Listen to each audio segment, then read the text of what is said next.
السلام عليكم ورحمة الله وبركاته. إن الحمد لله وحده، والصلاة والسلام على من لا نبي بعده، وعلى آله وأصحابه الشرفاء. أما بعد، فقد قال الله تعالى في القرآن الكريم والفرقان الحميد: أعوذ بالله من الشيطان الرجيم، بسم الله الرحمن الرحيم. وأذن في الناس بالحج يأتوك رجالا، صدق الله مولانا العظيم. وقال نبينا وهو الصادق المصدوق والحبيب المحبوب صلى الله عليه وسلم: استمتعوا من هذا البيت، أو كما قال عليه الصلاة والسلام. وصدق رسوله النبي الكريم، ونحن على ذلك من الشاهدين والشاكرين، والحمد لله رب العالمين. எல்லா புகழும் அல்லாஹ் ஜல்ல சுப்ஹானஹு வ தஆலா ஒருவனுக்கே உரித்தாகட்டுமாக. ஸலாத்தும் ஸலாமும் இறைவரின் பெருமானார் முஹம்மதுர் ரசூலுல்லாஹ் ஸல்லல்லாஹு அலைஹி வஸல்லம் அன்னவர்கள் மீதும், அன்னவர்கள் வாழ்வை அனுபவம் பிசகாமல் பின்பற்றி வாழ்ந்த உத்தம சத்திய சஹாபாக்கள், தாபிஈன்கள், தபஉ தாபிஈன்கள், ஷுஹதாக்கள், அக்தாபுகள், நாதாக்கள், நல்லோர்கள், வலிமார்கள், குறிப்பாக உலக முஸ்லிம் சமுதாய மக்கள் அனைவரும் மீதும் அல்லாஹ்வினுடைய அன்பும் கருணையும் என்றென்றும் உண்டாகட்டுமாக. சங்கமிகித அல்லாஹ்வினுடைய இந்த துல்காதாவுடைய பிற்பகுதிகள் உலகம் முழுக்க அல்லாஹ்வினுடைய கடமையை நிறைவேற்றுவதற்காக ஹஜ்ரத் இப்ராஹிம் அலைஹிஸ்ஸலாமுடைய அறிவிப்பிற்கு பதில் கொடுத்தவர்களாக லப்பைக் அல்லாஹும்ம லப்பைக் என்கிற தல்பியா முழக்கத்தோடு உலகம் முழுக்க ஹாஜிகள் கிளம்பி கொண்டிருக்கிறார்கள். ஹஜ்ஜை தனது ஆசையினுடைய மிகப்பெரும் தேட்டத்தை அடைவதற்குண்டான பாக்கியங்களோடு அல்லாஹ் ரப்பல் ஆலமீன் நாடியவர்கள் ஹஜ்ஜை நோக்கி கிளம்பி கொண்டிருக்கிறார்கள். உலகத்தின் எல்லா மக்களுக்கும் அல்லாஹ் ரப்பல் ஆலமீன் அந்த ஹஜ்ஜினுடைய தௌஃபீகான பாக்கியத்தை அல்லாஹ் தந்து அருள்வாளிப்பானாக. சங்கை குறித்தானவர்களே, அல்லாஹ் ரப்பல் ஆலமீன் ஹஜ்ஜை அவன் இறுதியாய் கடமையாக்கியது என்னவோ அது உண்மைதான். இறுதியாய் அல்லாஹ் கடமையாக்கினான். ஆனால் விவரம் தெரிந்ததற்கு பின்னால் மார்க்கத்தினுடைய ஒவ்வொரு கடமைகளையும் நாம் கொஞ்சம் அனுபவித்து செய்ய ஆரம்பிக்கிற பொழுது, ஏன்னா தொழுகை நமக்கு சிறு வயதிலிருந்து கொஞ்சம் கொஞ்சமா பழக்கப்பட்டு ஒரு 15 வயது 20 வயது வரையெல்லாம் போய் கொஞ்சம் வேலைக்கு போக ஆரம்பிக்கிற பொழுது அந்த தொழுகையில் கொஞ்சம் ஒரு மனப்பிடிப்பு கிடைக்க ஆரம்பிக்கும். தொழுகையில கொஞ்சம் ஓர்மையா தொழுதா நம்முடைய வியாபாரங்களை நெருக்கடி எல்லாம் நீக்கி தருவான், குடும்பங்களை ஒரு நிம்மதி வரும் அப்படின்ற மாதிரி ஒரு 15 வயதுல 20 வயதுக்குள்ளான தொழுகைக்கும் 20 வயதிற்கு பின்னால் வாழ்க்கையினுடைய மாற்றங்களில் கிடைக்கிற அந்த அனுபவத்தில் உண்டான தொழுகைக்கும் வித்தியாசம் இருக்கு. அதனால் நோன்பு ஆரம்பத்தில் வைத்து பழக்கமாகி ஒரு 10 வருடங்கள் போனால் அந்த நோன்பு ஒரு ருசி தெரிந்ததற்கு பின்னால் எவ்வளவு வெயிலானாலும் பரவாயில்லை, குளிராயினாலும் பரவாயில்லை, நோன்பை வச்சு முடிப்போம் அப்படிங்கிற ஒரு தாக்கத்து கிடைக்கும். அல்லாஹ் ஹஜ்ஜை இறுதியாக கடமையாக்கினாலும் என்னவோ அந்த ஹஜ்ஜினுடைய ஆசை மட்டும் விவரம் தெரிந்ததற்கு பின்னாடி இன்ஷா அல்லாஹ் அடுத்த கடமை ஹஜ்ஜு தானே அப்படின்னு நம்மள அறியாம வாய் சொல்ல ஆரம்பிச்சோம். ஒவ்வொன்னா அல்லாஹ் நிறைவேற்றிட்டே இருக்கிற அல்ஹம்துலில்லாஹ், அடுத்த கடமை இன்ஷா அல்லாஹ் ஹஜ்ஜு தான், ஹஜ்ஜுக்காக நாம் தயாராகிறோம் என்று நம்முடைய ஆசையை அந்த வார்த்தையின் மூலமாக நாம் வெளிப்படுத்த ஆரம்பிப்போம். குர்ஆன் அல்லாஹ் ரப்பல் ஆலமீன் ஒவ்வொரு கடமையை சொல்கிற பொழுதும் அல்லாஹ் ரப்பல் ஆலமீன் ஒவ்வொரு வகையான வார்த்தையை அல்லாஹ் சொல்லுவான். ஆனால் ஹஜ்ஜை பற்றி அல்லாஹ் ரப்பல் ஆலமீன் குர்ஆனிற்குள்ளே சொல்கிற பொழுது அல்லாஹ் ஒரு இடத்தில் இப்படி சொல்லுவான்: வஅஸின் ஃபின்னாஸ் பில் ஹஜ். கஅபாவை கட்டி முடித்ததற்கு பின்னால் ஹஜ்ரத் இப்ராஹிம் அலைஹிஸ்ஸலாமை பார்த்து அல்லாஹ் அந்த வார்த்தையை சொல்கிறான்: வஅஸின் ஃபின்னாஸ் பில் ஹஜ் யாத்தூக ரிஜாலா. நீங்கள் மக்களுக்கு ஹஜ்ஜை பற்றி அறிவிப்பு கொடுங்கள் என்று அல்லாஹ் ரப்பல் ஆலமீன் சொல்கிறான். நோன்பை சொல்லுகிற பொழுது உங்களுக்கு குதிப அலைக்கும் ஸியாம் என்கிறான் அல்லாஹ் ரப்பல் ஆலமீன். தொழுகையை சொல்லுகிற பொழுது அப்திமுஸ்தலா தொழுகை நிலைநாட்டுங்கள், ஜகாத்தை கொடுங்கள் என்கிறான் அல்லாஹ் ரப்பல் ஆலமீன். ஆனால் ஹஜ்ஜை சொல்கிற பொழுது அல்லாஹ்வுடைய வார்த்தை வித்தியாசமாக வருகிறது. வஅஸின் ஃபின்னாஸ் பில் ஹஜ், மக்களுக்கு நீங்கள் ஹஜ்ஜை பற்றி அறிவிப்பு செய்யுங்கள் என்கிறான் அல்லாஹ் ரப்பல் ஆலமீன். பொதுவாக அந்த அறிவிப்பு அப்படிங்கிற வார்த்தையை நாம் கொஞ்சம் யோசிச்சு பார்த்தோம்னா, ஏதாவது ஒண்ணு ஒரு சில குறிப்பிட்ட நாள்ல மட்டும்தான் கிடைக்கும் அப்படின்னா, அது சீக்கிரமா மக்களுக்கு போய் சேரணும் அப்படின்னா அது எப்படியாவது போய் மக்களுக்கு சேர்த்துருங்கப்பா, ஏதாவது விளம்பரம் பண்ணுங்க, ஏதாவது அறிவிப்பு செய்யுங்க அப்படின்னு மக்களுக்கு எல்லாம் சொல்லி விடுங்க, பள்ளியா அறிவு செய்ய சொல்லுங்க. ஏன்னா குறிப்பிட்ட நாள்ல மட்டும் இது கிடைக்குது, மற்ற நாள்லாம் கிடைக்காது, அது வேகமா போய் சேரணும் அப்படிங்கிற மாதிரி ஒரு நோக்கத்துல அறிவிப்பு செய்யுங்கள் என்று சொல்லப்படுகிற பொழுது அதனுடைய வார்த்தை இது எல்லா நாள்லையும் கிடைக்காது, குறிப்பிட்ட நாள்ல மட்டும்தான் கிடைக்கும். கிடைக்கிற பொழுது அந்த வாய்ப்பை பயன்படுத்தி நாம் எடுத்துக்கொள்ள வேண்டும் என்கிற ஒரு நல்ல சுப செய்திக்குள்ளான அடையாளம். ஆடி வந்தா பாக்குறது இல்லையா, ஆடியுடைய ஆஃபர் ட்ரெஸ் பாக்குற மாதிரி, ட்ரெஸ்ஸுக்கு ஆஃபர் வர மாதிரி ஆடியில மட்டும்தான் கிடைக்குமா, எல்லா நேரத்தையும் கிடைக்கும். ஆனா ஒரு ஆஃபர்ல விடுகிற பொழுது மக்களுக்கு ஒரு சந்தோஷம்ங்கிற மாதிரி அல்லாஹ் ரப்பல் ஆலமீன் ஹஜ்ஜை பற்றி அறிவிப்பு செய்யுங்கள் என்று சொல்லப்படுகிற வார்த்தைக்கு பின்னாடி ஏன் ஹஜ்ஜை மற்றும் அல்லாஹ் அறிவிப்பு செய்ய சொல்கிறார் என்று யோசித்து பார்த்தால், உலகம் முழுக்க அல்லாஹ் ரப்பல் ஆலமீன் அவன் ஹஜ்ஜிற்கு கொடுத்திருக்கிற அந்த பாக்கியம் மிகுந்த நன்மைகள், அது சம்பந்தமான நபிகளாருடைய வார்த்தைகள், அது கொடுக்கிற உலகத்தில் ஈமானிய ஒரு தாக்கம் என்பது வேற எந்த அமலையும் நாம் அவ்வளவு பெரிதாக பார்க்க முடியாது.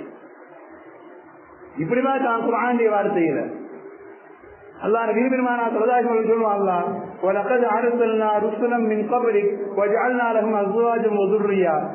நபியே, நீங்களும் திருமணம் முடியுங்கள், குழந்தை பெற்றுக் கொள்ளுங்கள்.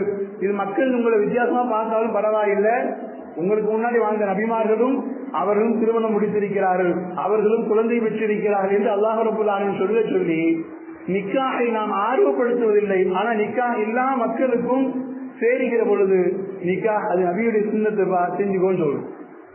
குழந்தை பெறுதல் அது அல்லாஹ் நேசிக்கிறான், வம்சத்தை பெருக்குதல் என்பது இந்த உம்மத்தை பெருக்கிறதுனா ஒரு பெரிய பாக்கியம், ரசூலுல்லாஹ் விரும்புறாங்க, ஒரு சுன்னத் அப்படின்னு சொல்ற மாதிரி இடத்துல அல்லாஹ் ரப்பல் ஆலமீன் ஹஜ்ஜை பற்றி நபி பெருமானா ஸல்லல்லாஹு அலைஹி சொல்லுவாங்க, மாமின் நபியின் இல்லா வகத் ஹஜ்ஜல் பைத்.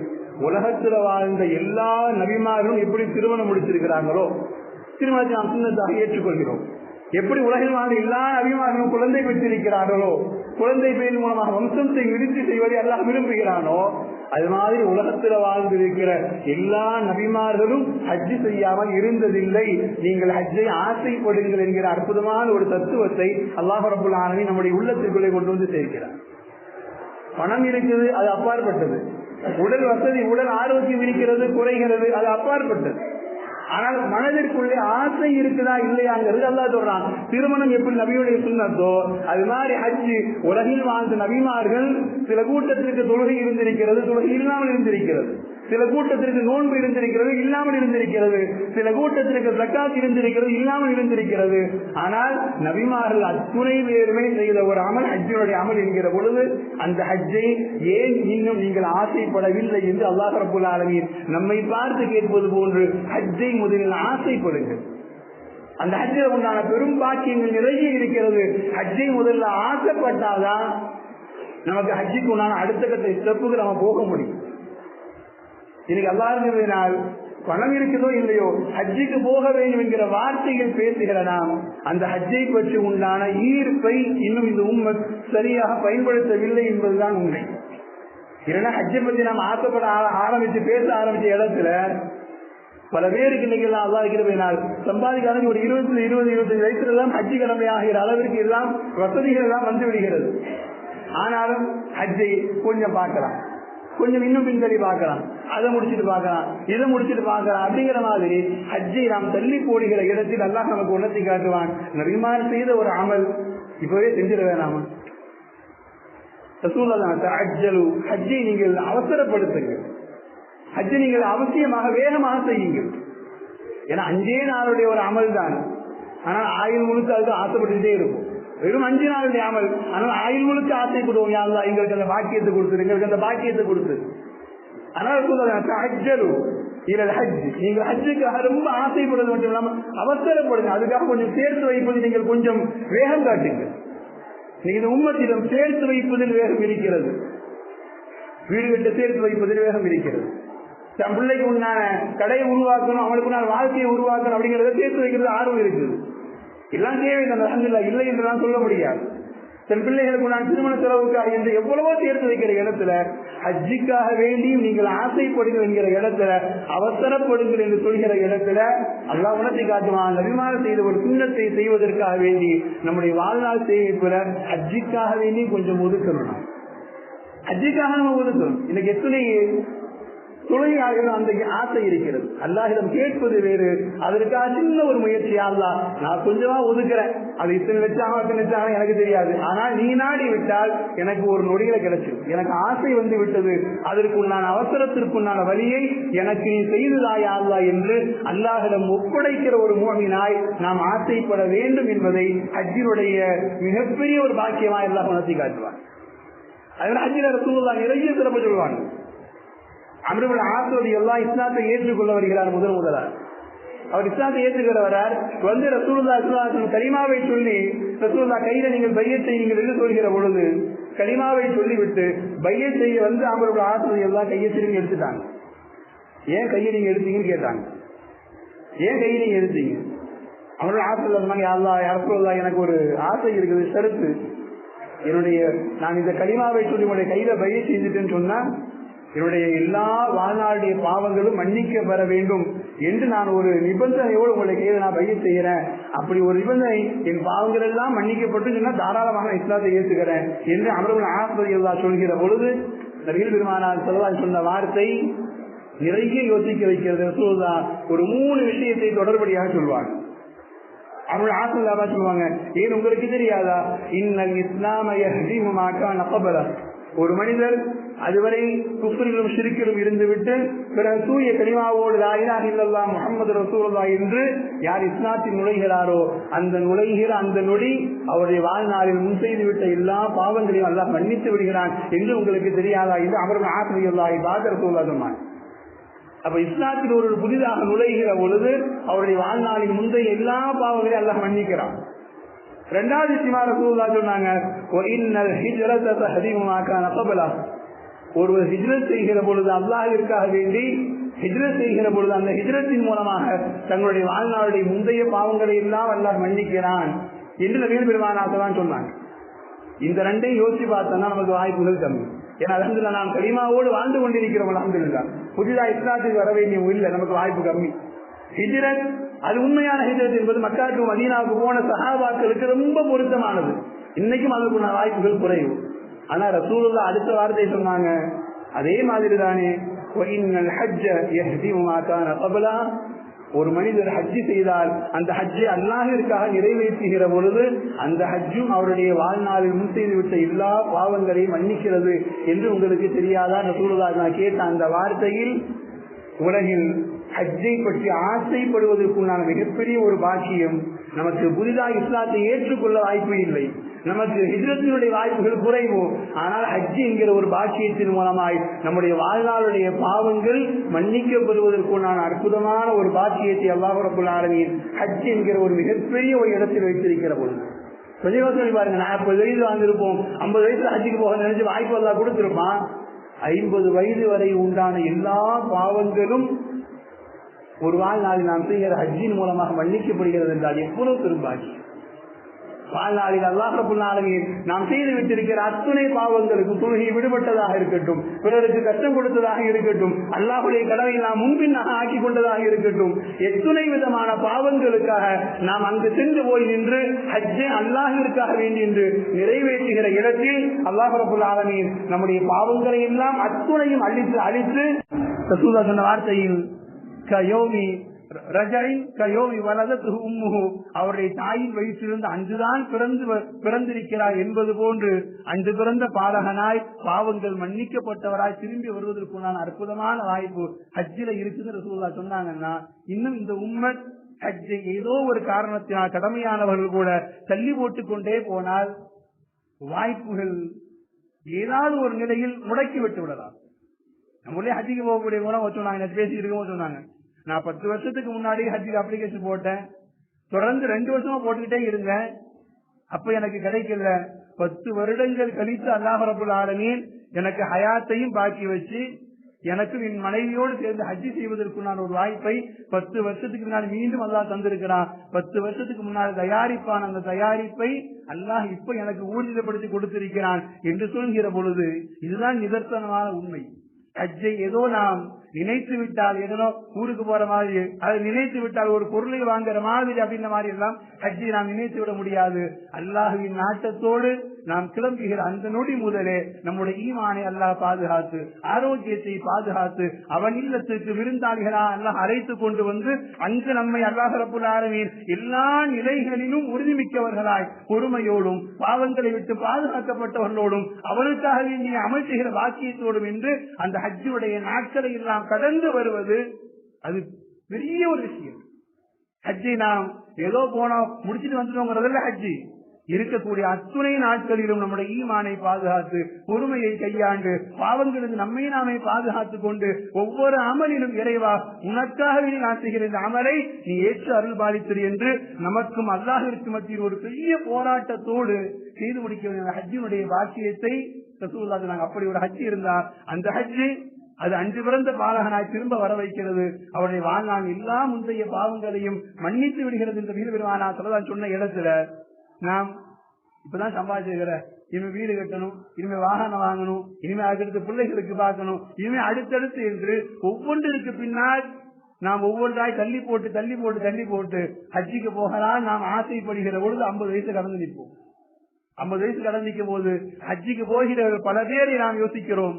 ஹஜ்ஜிக்கு போகிற பொழுது அமல்களை பற்றி எந்த அளவுக்கு ஆர்வமா கேட்கிறாங்க, அமல்களை பற்றி எந்த அளவுக்கு ஆர்வமா கேட்கிறாங்களோ அதே அளவிற்கு தனது ஆரோக்கியம் சம்பந்தமாக என்னென்ன மாத்திரை வேணுங்கிறத அவங்க அமலுக்கு எவ்வளவு முக்கியத்துவம் கொடுக்கறாங்களோ அதே அளவுக்கு இன்னைக்கு மாத்திரை டப்பாக்களோடு ஹாஜிகள் கிளம்புகிற இடத்துல நினைச்சு பார்க்கிற பொழுது, ஆரோக்கியத்தோடு இருக்கிற பொழுது தனது உடல் ஆரோக்கியத்தை பற்றி கவலைப்படாமல் அல்லாஹ்விற்காக வேண்டி எவ்வளவு வேணாலும் நடக்கலாம், அல்லாஹ்விற்கான எப்படி வேணாலும் ஓடலாம் அப்படிங்கிற வயசுல வசதி இருந்தும் பணம் இருந்தும் ஆரோக்கியம் இருந்தும் தள்ளி போட்டு 55 வயசுல போகும்போது எல்லாம் ஆசை இருக்கிறதுக்கு துவா செய்யுங்க, நல்லபடியா இருக்கணும், கால் வலிக்குது, திடீர்னு வயிறு பிடிக்குது, திடீர்னு அங்கு பிடிக்குது அப்படின்னு 1008 கெஞ்சல்களோடும் 1008 முறையீடுகளோடும் ஆஜிகளை நாம் முசாஃபா செய்கிற பொழுது எங்களுக்காக நீங்கள் துவா செய்யுங்கள், அந்த பாக்கியம் எங்களுக்கும் கிடைக்கட்டும் என்று சொல்கிற பொழுது அவங்க திரும்ப சொல்கிற வார்த்தையில் இதுவரை எங்களை ஹஜ்ஜை ஏற்றுக்கொள்ள நீங்கள் துவா செய்யுங்கள் என்று சொல்வதோடு சேர்த்து வார்த்தை வருது, கொஞ்சம் கால்வலி கொஞ்சம் பிரச்சனையா இருக்குது, கொஞ்சம் உடம்பு முடியல பிரச்சனையா இருக்குது, அங்க போய் எதுவும் இறந்து வந்துடக்கூடாது துவா செய்யுங்க. இன்று நான் யோசிக்கிற இடத்துல ஹஜ்ஜை தள்ளி போடுவதன் மூலமாக இந்த உம்மத் பெரும் ஒரு சிரமத்தோடு ஹஜ்ஜுக்கு நகர்கிற பொழுது ஒரு பயத்தோடும் போய் ஹஜ்ஜு முழுமையா முடிச்சிட முடியுமா இல்லையா, ஹஜ்ஜில் ஆரோக்கியம் இருக்குமா இல்லையா என்கிற ஒரு திருத்தத்தோடும் போகிற அந்த அமைப்பை நாம் நீக்க வேண்டுமானால் ஹஜ்ஜை எப்ப கடமையாகுதோ, எப்ப நாம் ஆசைப்பட்டு அதற்காக தயாரிப்பாகிறோமோ அப்பவே விரைவுபடுத்த ஆரம்பிச்சிடணும். ஹஜ்ஜுக்கு நான் வேலைகளை நாம் விரைவுபடுத்த ஆரம்பிச்சிடணும். அல்லாஹ் ரப்பல் ஆலமீன் அதை இலகுவாக்கி தருவான் என்று அதற்கு நான் எல்லா வகையிலும் நான் கொஞ்சம் தீவிரப்படுத்த ஆரம்பிக்கிறேன். ஏன்னா இன்னைக்கு ஹஜ்ஜிகளுக்கு போகிறவருடைய எண்ணிக்கையில் எந்த அளவிற்கு இளைஞர்கள் இருக்கிறார்களோ அதே அளவிற்கு நீங்க முதியவர்களை பார்க்கிற இடத்துல நபிகள் பெருமானா ஸல்லல்லாஹு அலைஹி வஸல்லம் நிறைய வார்த்தைகள் இந்த உம்மத்தை யோசிக்க வைக்கிறது. ஆயிஷா ரலியல்லாஹு நபிகள் பெருமானா ஸல்லல்லாஹு அலைஹி வஸல்லம் வந்து கேட்பாங்க, யா ரசூலல்லாஹ், நான் உலகத்தின் சிறந்த அமலாய் சஹாபாக்கள் வாழ்ந்த காலம் நாம் யோசிக்க வேண்டும், ஹஜ்ஜை நாம் கொஞ்சம் கொஞ்சமாய் பிற்படுத்த இது முடிஞ்சு போலாம், அது முடிஞ்சு போலாம், அடுத்த வருஷம் போலாம், அப்படி போலாம், இவ்வளவு யோசிக்கிற இடத்துல ஆயிஷா வந்து கேட்டாங்க, யா ரசூலல்லாஹ், நான் சிறந்த அமலாய் சஹாபாக்களுக்கும் எங்களுக்கு மத்திய ஒப்பீடு செய்து பார்க்கிற பொழுது எல்லாத்தையும் நாங்கள் ஈக்குவலா இருக்கிறோம். சஹாபாக்களை போன்று நாங்கள் தொழுகையாகட்டும், நோன்பாகட்டும், ஸகாத்தாகட்டும், குர்ஆன் ஓதுதலாகட்டும், கொடுக்குதலாகட்டும் எல்லா விதத்திலும் நாங்கள் ஈக்குவலா இருக்கிறோம். ஆனா அந்த சஹாபாக்களை கவனிக்கிற பொழுது ஜிஹாத் எனக்கு மிகச்சிறந்த அமலாய் தோன்றுகிறது. அந்த சஹாபாக்கள் ஜிஹாதிற்கு போகிறார்கள், தன் உயிரை கூட துச்சமாக மதித்து போகிறார்கள். அங்கே சென்று அவர் ஜிஹாதில் வஃபாத் ஷஹீதானால் உடனடியாய் சொர்க்கத்தை பெறுகிற மிகச்சிறந்த அமலாய் நான் ஜிஹாதை பார்க்கிறேன் யா ரசூலல்லாஹ். அதனால ஆயிஷா திரும்ப கேட்டாங்க, யா ரசூலல்லாஹ் அஃபலா நுஜாஹிது, நாங்களும் பெண்களும் ஜிஹாதுக்கு வரலாமான்னு கேட்டாங்க. சுப்ஹானல்லாஹ். கேட்கிற சிந்தனை யோசிச்சு பார்க்கணும். அமலுக்கு நான் நிறைய கூலி, ஆண்களும் பெண்களும் சமமாக இருக்கிறோம். ஜிஹாதுல போய் அங்க ஒரு நொடியில் வப்பா ஷஹீதாகி சொர்க்கத்தை அடைகிற பொழுது எங்களுக்கு அந்த வாய்ப்பு இல்லையே, நாங்கள் ஜிஹாதுக்கு கிளம்பலாமா என்று கேட்கிற பொழுது நபிகள் பெருமானார் ஸல்லல்லாஹு அலைஹி வஸல்லம் சொன்ன அற்புதமான வார்த்தை இந்த உம்மத்துக்கு சொன்னாங்க. வலாக்கின் அஃதலுல் ஜிஹாதி ஹஜ்ஜும் மப்ரூர், நீங்கள் செய்ய வேண்டிய ஜிஹாதில் மிகச்சிறந்த ஜிஹாத் ஹஜ்ஜே மப்ரூர். நீங்கள் ஹஜ்ஜை ஆசைப்படுங்கள், அந்த ஹஜ்ஜில் உண்டான சிரமத்தை நீங்கள் மேற்கொள்ளுங்கள். அந்த ஹஜ்ஜில் உண்டான சிரமத்தை அல்லாஹ்விற்காக பொறுத்து கொண்டு அந்த ஹஜ்ஜை நீங்கள் அல்லாஹ்விற்காக நிறைவேற்றினால் உங்களுடைய ஜிஹாது சிறந்த ஜிஹாத், அது ஹஜ்ஜே மப்ரூர் என்று நபிகள் பெருமானார் ஸல்லல்லாஹு அலைஹி வஸல்லம் சொன்ன அந்த வார்த்தை இந்த உம்மத்தை யோசிக்க வைக்கிறது. உலகத்தினுடைய மிகச்சிறந்த தாய்மார்கள் உம்மஹாத்துல் முஃமினீன் ஆயிஷா ரலியல்லாஹு அன்ஹா வாயிலிருந்து வருகிற அந்த வார்த்தை, நன்மையில் இந்த சமுதாயம் மிகப்பெரிய இடத்தை அடைய வேண்டுமானால் ஹஜ்ஜினுடைய ஒரு மிகப்பெரும் பாக்கியத்தை இந்த உம்மத் மிக விரைவாகவே ஹஜ்ஜி செய்வதற்குண்டான ஆசைகளையும் அதற்கு உண்டான செயல்பாட்டையும் இந்த உம்மத் இழக்கிற பொழுதெல்லாம் இந்த உம்மத் நன்மையில் மிகப்பெரிய இடைவெளியோடு பின்தங்கி நிற்கிறார்கள் என்பதை அது ஆயிஷா ரலியல்லாஹு அன்ஹா அற்புதமான இந்த வார்த்தை யோசிக்க வைக்கிறது. ஒரு பாட்டு ஒன்று படிக்கும்போது திடீர்னு விஷயம் படிச்சோம். ஒவ்வொரு நாள் மனிதன் தொழுகையில ஒரு மனிதர் மூமினான மனிதர் வாழ்நாள் முழுக்க தொழுகை விடாம தொழுகிறார். 5 வக்து தொழுகையை இமாம் ஜமாத் தவறாம தொழுகிட்டே வர்றார். 10 வருஷம் 20 வருஷம் 30 வருஷம் அப்படியே ஒரு 50 வருஷம் அவர் விடுபடாம எந்த ஒரு வக்தையும் விடுபடாம 50 வருஷம் தொழுதார் அப்படின்னா அவருக்கு சரியாக 90,000 வக்துகள் கிடைக்கிறது. 50 வருஷங்கள். அல்லாஹ் அக்பர். ஒரு 15 வயசுல 20 வயசு இறந்து தொழ ஆரம்பிக்கிறாருன்னா 50 வயசு 70 வயசு ஆகுது. ஒரு 50 வருடம் இன்னைக்கு அப்படி இருந்தா பெரிய வழிமாறாக மாறியது. அல்லாஹ் அக்பர். 50 வருடங்கள் இமாம் ஜமாத் தவறாமல் ஒருவருக்கு வக்து கிடைக்கிறா, 90,000 வக்து கிடைக்குது சொல்லி யோசனையோடு அந்த ஸ்டேட்டஸ போடுறாங்க. அல்லாஹ் அக்பர். நாம் பைத்துல் ஹராமில் கஅபாவில் ஒரு நேர தொழுகை நாம் தொழுகிறோம். நபிகள் பெருமானார் ஸல்லல்லாஹு அலைஹி வஸல்லம் வார்த்தை நம்மை யோசிக்க வைக்கிறது. நீங்கள் பைத்துல் ஹராமில் நீங்கள் தொழுகிற ஒரு நேர தொழுகை அது 1,00,000 தொழுகைக்கு சமமானது என்கிற பொழுது அல்லாஹ் அக்பர். 50 வருஷம் விடாமல் தொழுத ஒரு தொழுகைக்கு உண்டானதை அடைந்தாலும் கூட 90,000 கிடைக்கிற இடத்தில் ஒரு வக்து தொழுகையின் மூலமாய் 1,00,000 தொழுகைக்கு சமமான நன்மையை பெற முடியுதுன்னா ஹஜ்ஜை விட நாம் இப்படி யோசிப்பது இறை நெருக்கத்தினுடைய மிகப்பெரிய ஸ்தானத்துல நாம் ஹஜ்ஜை இதை விட ஒப்பிட்டு பார்க்க முடியும்.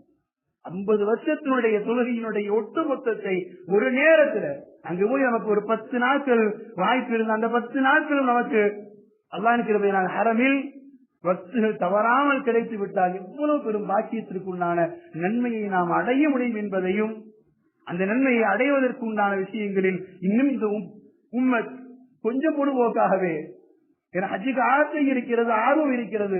ஆனாலும் சில இடங்களில இப்பவே போகணுமா, கொஞ்சம் பின்தள்ளி போகலாமே என்று நாம் யோசிக்கிற அந்த யோசனைக்கு பின்னால் நாம் யோசித்து பார்க்க வேண்டும். ஹஜ்ஜில் நாம் ஒவ்வொரு நேர தொழுகையிலும் 1,00,000 தொழுகைக்கு நாம் சமமான நன்மைகளை பெற முடியும் என்கிற பொழுது அதை நாம் இழந்து கொண்டே இருக்கிறோம். வாய்ப்பு இருந்தும் தட்டிவிட்டுக் கொண்டே இருக்கிறோம். ஒருவேளை வாய்ப்பு இல்லாமல் போகிவிட்டால், வாய்ப்பு கிடைக்காமல் போகிவிட்டால் நம்மை விட பெரிய ஒரு நஷ்டவாளராக யாரும் இருக்க முடியாது அல்லவா? ரசூலுல்லாஹ் எச்சரிக்கையின் வார்த்தையை சொல்வதாக இருந்தால் நம்மை விட பெரிய மோசமானவர்கள் யார்? ஹஜ்ஜை யார் வாய்ப்பு இருந்தும் அவர் தள்ளி போட்டு ஹஜ்ஜி கிடைக்காத வஃபாத்தாகிவிட்டால் அவர் யூதராகவோ நஸ்ரானியாகவோ மரணித்தாலும் எனக்கு கவலை இல்லை என்கிற ரசூலுடைய இந்த வார்த்தையை கொஞ்சம் நாம் யோசித்து பார்த்தால் நாம் ஹஜ்ஜை தள்ளி போட்டுக் கொண்டே போகுவதற்கு வேறு என்ன காரணத்தை நாம் சொல்ல முடியும்? இந்த உம்மத் ஹஜ்ஜில் இன்னும் ஆசை தேவை. ஹஜ்ஜுக்காக கிளம்புகிற ஹாஜிகளுடைய எண்ணிக்கை இன்னும் அதிகமாக வேண்டும். வயதை கடந்து அந்த ஹஜ்ஜை நேசிக்க வேண்டும். எனக்கு ஹஜ்ஜு நேசிக்க ஆரம்பித்து ஒரு இடத்துல ஹஜ்ஜில போகும்போது கண்கூட பார்க்கலாம். ஒவ்வொரு வக்துக்கும் ஜனாசாவை அல்லாஹ் அக்பர் 3 4 5 ஜனாசா ஏறிக்கிட்டே இருக்கும். ஹஜ்ஜுக்கு போகிற சில பேர் இப்படியும் போகுவார், யா அல்லாஹ் நான் உலகத்தை இவ்வளவு சஜ்ஜா செஞ்சுட்டேன், அந்த பூமியில சஜ்ஜா செஞ்சு அங்கேயே வஃபாத்தாகணும் யா அல்லாஹ் என்று கேட்டு போகுபவர்களும் கூட உண்டு. அதனால்தான் இந்த ரசூலுல்லாஹ் ஹஜ்ஜை பற்றி பேசி ஹஜ்ஜி இந்த உலகத்துல எந்த அமலுக்கும் அது சமமாக முடியாது என்பதனால்தான் என்னவோ ரசூலுல்லாஹ் இப்படியும் கடைசியாக சொல்லி வைத்தார்கள். யார் ஹஜ்ஜுக்கு வந்த நிலையில் ஹஜ்ஜில் வஃபாத்தானா நீங்க கவலைப்பட தேவையில்லை. உலகத்தில் யாருக்கும் கிடைக்க பெற முடியாத சிறப்பான அந்தஸ்தில் ஹாஜிகள் வஃபாத் ஆகிவிட்டால் ஷஹீதுகள் எப்படி கொண்டாடப்படுகிறார்களோ அதே அந்தஸ்தை இவர்களுக்கும் கொடுக்கப்படும். அடையாளத்தோட சூழல் சொன்னாங்க. யார் ஹஜ்ஜினுடைய உடை தரித்தவராக வஃபாத் ஆகிவிட்டாரோ தலையை மறைக்க வேண்டாம், முகத்தை மறைக்க வேண்டாம். அவரை அப்படியே இஹ்ராமின் ஆடையோடு நீங்கள் கபருக்குள்ளே வைத்து விடுங்கள். ஷஹீத் எழுப்பப்படுவது போன்று இவரும் நாளை எழுப்பப்படுகிற இடத்தில் தல்பியா ஒளிந்தவராக எழுப்பப்படுவார் என்று நபிகள் பெருமானார் சொன்ன அந்த வார்த்தையினுடைய ஆழம் யோசிக்க ஆரம்பித்தோம். அல்லாஹ் அக்பர். ஹஜ்ஜை விட்டு விட்டு இன்னும் காரணம் சொல்லிக் கொண்டே இருக்கிறார். யோசிக்க ஆரம்பிச்சா வஃபாத்தானா கூட, அங்கு போய் வஃபாத்தானா கூட அல்லாஹ் தருகிற அடையாளம் தனி அடையாளம். இவர் ஹாஜியானவர், ஹாஜியாகவே வைத்து விடுங்கள். வஃபாத்தானா எல்லாரையும் ஜனாசா, யாருக்கும் வித்தியாசம் கிடையாது, எல்லாரையும் ஒரே மாதிரி கஃபன், எல்லோருக்கும் ஒரே மாதிரி கஃபன். ஹாஜிகள் மட்டும் வித்தியாசப்படுகிறார்கள் என்றால் அல்லாஹ் நேசிக்கிறான். எனக்காக வேண்டி உலகத்தின் சுகபோகங்களை எல்லாம் விட்டுவிட்டு, குடும்பத்தை விட்டுவிட்டு, உறவுகளை விட்டுவிட்டு, சொந்த பந்தங்களை விட்டுவிட்டு, யார் என்னவென்றே தெரியாத இடத்தில் வந்து நின்று கொண்டு எனக்காய் யா அல்லாஹ் உனக்காக வந்து விட்டேன் என்று இறங்குகிற இடத்தில் அந்த ஹாஜை அல்லாஹ் இப்படி நேசிக்கிறானோ என்று யோசிக்க தோன்றுகிறது.